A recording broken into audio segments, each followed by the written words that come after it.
नमस्कार, जय भीम। मैं पुलकेश चलवादी बहुजन समाज पार्टी महाराष्ट्र स्टेट का जनरल सेक्रेटरी हूँ। सर, बात करें ईवीएम, आप कर रहे ईवीएम की बात कर रहा हूँ मैं, तो क्या क्या लगता है घोटाला हुआ ईवीएम से? ईवीएम के साथ हारे हो या किस सरकार कर गया?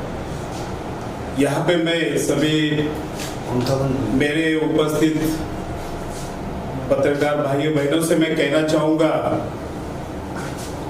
ईवीएम हटाओ, भारत देश बचाओ। ईवीएम हटाओ, भारतीय संविधान बचाओ। ये मेरा नारा है। इसलिए नारा है, जब से अपने देश में ईवीएम मशीन आई है, तब से अपने भारत में एक अच्छा पॉलिटिकल लीडर चुन के नहीं आ रहे हैं। ये मशीन जिसको चाहिए उसको चुनकर लाता है। और आप लोग जानते हैं, बहुजन समाज पार्टी का पहले से नारा है कि कांग्रेस सापनाथ है तो बीजेपी ये नागनाथ है। ये दोनों एक ही पार्टी है। ये दोनों का जो बाप है ये एक ही है। ये सिर्फ दिखाने के लिए ये दो पार्टी है। आपको यहाँ पे कहने में मुझे कहना चाहिए कि इस देश में 1984 में 14 अप्रैल को मान्यवर कांशीराम साहब ने जब पार्टी का निर्माण किया, बहुजन समाज पार्टी का, ये निर्माण इसीलिए किया, भारत देश में जो 15% लोग 85% लोगों के ऊपर रूल करते हैं और 85% लोगों के ऊपर जुल्म करते हैं, इसलिए पार्टी बनाई गई थी। ये पार्टी का मुख्य उद्देश्य था SC, ST, माइनॉरिटी, OBC ये सभी को हुकुम में लाने के लिए ये पार्टी बनाई गई थी। आप लोग देखे होंगे कि मान्यवर साहब ने उत्तर प्रदेश देश का सबसे बड़ा जो राज्य, यहाँ पे 4 बार बहन कुमारी मायावती जी को यहाँ के CM बनाए और उनके कार्यकाल में जो काम हुआ उत्तर प्रदेश में, ऐसे कभी कोई भारत देश में काम हुआ नहीं है। इसलिए ये जो कांग्रेस बीजेपी डर कर इस देश में ईवीएम लाए, क्योंकि आने वाले दिनों में इस प्रकार से रहेगा तो पूरे देश में बहन कुमारी मायावती जी राज करेगी और हमारा क्या होगा, इसलिए ईवीएम लाया। सर, अभी कोर्ट में आपने देखा है कि उन्होंने इलेक्शन के नॉर्म्स में बहुत सारा रेक्टिफिकेशन किया है और कोर्ट जाके न्याय तो मिलने वाला नहीं, पर हम कोर्ट का भी रास्ता रखेंगे।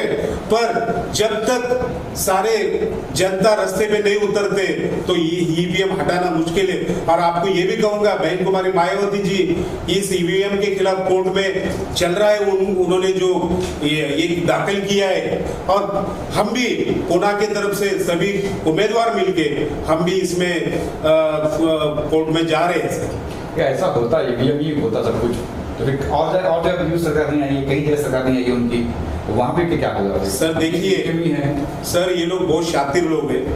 जहाँ छोटे प्रदेश होते हैं वहाँ पे कुछ वहाँ के पार्टीज को ये देते हैं, और जहाँ पे बड़ा स्टेट्स मिलते वहाँ पे वो छोड़ते नहीं सर। और वो भी इन्हीं के मैनिपुलेशन से बनता है सर।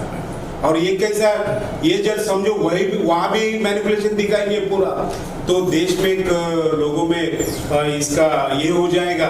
इसलिए ये लोग ये सब पॉलिटिकल ये कर रहे हैं सर।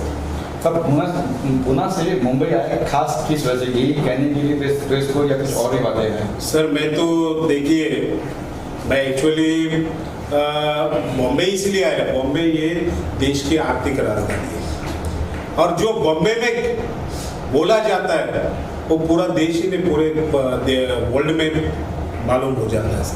आज पुणे कैसा है, एक पश्चिम महाराष्ट्र में आता है, तो बॉम्बे ये भारत की फाइनेंशियल कैपिटल है, यहाँ मैं आवाज उठाऊंगा तो सबके कानों तक जाएगा, इसलिए मैं आज यहाँ पे आया। अच्छा, चुनाव आने वाले, बीएमसी के चुनाव आने वाले, क्या लगता है आपको कि फिर ईवीएम ही होगी या फिर आप कुछ कर रहे हैं, एक्शन ले रहे हैं? सर देखिए, हमारी मांग है इसके बाद जो भी इलेक्शन हुए तो जो कॉन्स्टिट्यूशन में लिखा गया है बैलेट के ऊपर, क्योंकि वोट जो हम देते, आप देखिए रक्तदान करते तो आपके आंखों के सामने होता, आप नेत्रदान करते आपके आंखों के सामने होता है, आप अन्नदान करते आपके आंखों के सामने होता है। और जो भारत के कॉन्स्टिट्यूशन में डॉक्टर बाबा साहेब अम्बेडकर ने लिखा है वो बैलेट से वोटिंग होना चाहिए, हमने हमारे आंखों से देखना चाहिए, हमें फील होना चाहिए हमने इनको वोट दिया है, तो वो चीज ये ईवीएम में नहीं हो रहा है। और आप लोग जानते हैं कि इलेक्ट्रॉनिक का कोई भी माध्यम हो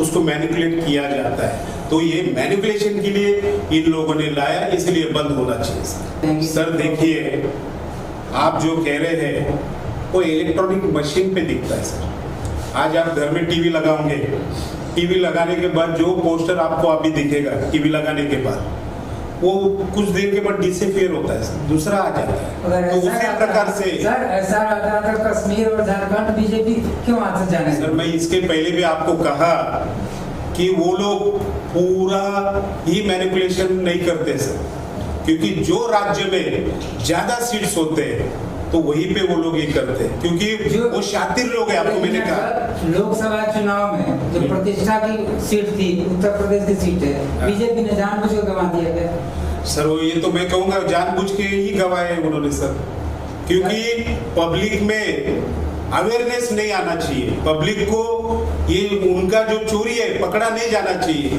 इसलिए ये मैनिपुलेशन करते हैं सब। लेकिन ये एलिगेशन एक बार भी किसी ने साबित नहीं किया कि जो ये ईवीएम मशीन है उसके चलते ये सब हो रहा है। कंप्लेन तो बहुत से आया है, लेकिन एक बार नहीं प्रूफ हुआ।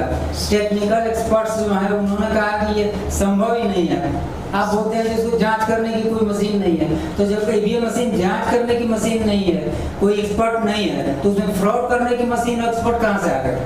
सर देखिए, जिन्होंने आज तक इसको साबित करने का कोशिश किया वो लोग आज तक किसी को मिल नहीं रहे, जिसकी लाठी उसकी भैंस, इस प्रकार से आज पहले कांग्रेस की सरकार की तो उनकी लाठी और उनकी भैंस कहाँ चलेगी? सर मैंने तो आपको क्या बोला, उनकी भैंस को किसने भगा दिया? सर देखिए, मैं आपको कहा इसके पहले दोनों भी एक है, दोनों भी एक है। मैंने बोला आप बोलते हैं गुजरात की सरकार है, गुजरात के जो है आप अडानी पर कर रहे हैं क्लियरली बात, तो अडानी की जो कंपनी है कई कांग्रेस शासित प्रदेशों में भी तो अपना काम कर रही है, तो वहाँ के लिए कोई कुछ नहीं बोलता। सर देखिए, मैं बोला ना सर कि आज जो सरकार चल रहा है ये अडानी और अंबानी जी का सरकार है सर। और मैं आपको ये भी बोला कि पहले भी जब चल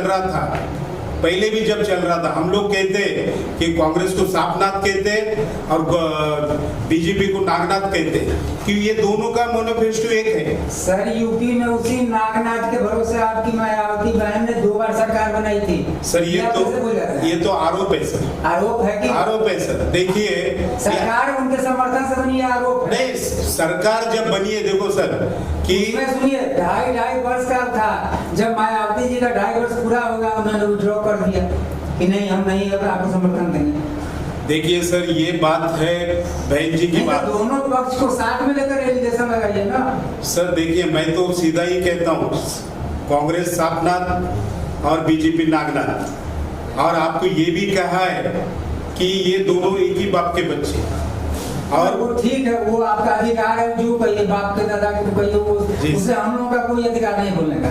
जहाँ उनका गढ़ है, जहाँ जो है बसपा की स्थापना हुई, वहाँ तो उनका आधार खिसक रहा है, तो वहाँ तो कुछ नहीं हो रहा है। यहाँ जब खाता ही नहीं खुला है, तो इसमें आप बोल रहे हैं कि ये हुआ वो हुआ, तो आपके जो एलिगेशन है उसका कोई आधार मानता है क्या? मैं इतना ही कहूँगा सर, आप जो बोल रहे थे भाजपा के सर हम आप ही के पक्ष नहीं की बात बोल रहा हूँ कर रहे सर, हैं। सुनिए ना।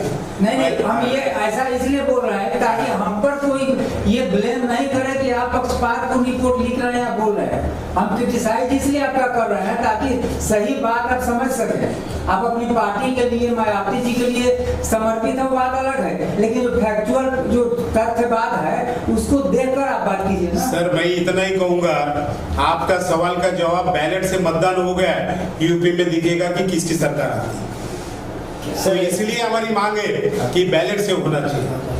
शेवटमध्ये ठीक है, देखिए ये मांग करना अलग चीज है कि बैलेट से कीजिए, आप इसके लिए आप आंदोलन चलाइए या निवेदन कीजिए, लेकिन ये ईवीएम जो है ये फ्रॉड है, ये आपका कभी प्रूफ होने वाला नहीं है। अंत में आप ही सरेंडर मांगेंगे। सर मैं तो आपको यही बोला कि जिसकी लाठी उसकी भैंस। नहीं ये तो सिर्फ बीजेपी को थोड़े लागू। सर बांग्लादेश के जो हालात हैं क्या चाहते हो आप इंडिया में? नहीं देखिए सर, मैं आज सिर्फ ईवीएम के बारे में बात करने आया हूँ और मनमोहन सिंह जी को मैं श्रद्धांजलि अर्पित करने आया हूँ। अमित शाह जी ने जो बाबा साहब के किया था उसके बारे में मैं निषेध करने आया हूँ। सर लेकिन बांग्लादेश में जो हो रहा है वो भी तो देश का ही मुद्दा है और मुझे लगता है उस पर ज्यादा सवाल उठना चाहिए। सर देखिए वो बात पे मैं कह सकता हूँ, बट कैसा है मेरे को कुछ लिमिटेशंस है कि ऊपर के पॉलिटिक्स के हमारे बड़े नेता बात करें ये ठीक रहेगा। सर टीचर भी है, फिल्म एक्टर भी है, फिल्म में कमाई क्या? जी सर। क्या कुछ प्लान है? मुंबई आए हो तो बॉलीवुड भी यहाँ पे आए? सर है हमारे पीके सोलंकी जी हमें कुछ डबिंग के लिए भी करने के बोले थे। मैं उनको पहले बोला जब तक ईवीएम का मेरा संघर्ष नहीं होता मैं आपका फिल्म का काम बाद में करूंगा, पहला ईवीएम से करूंगा।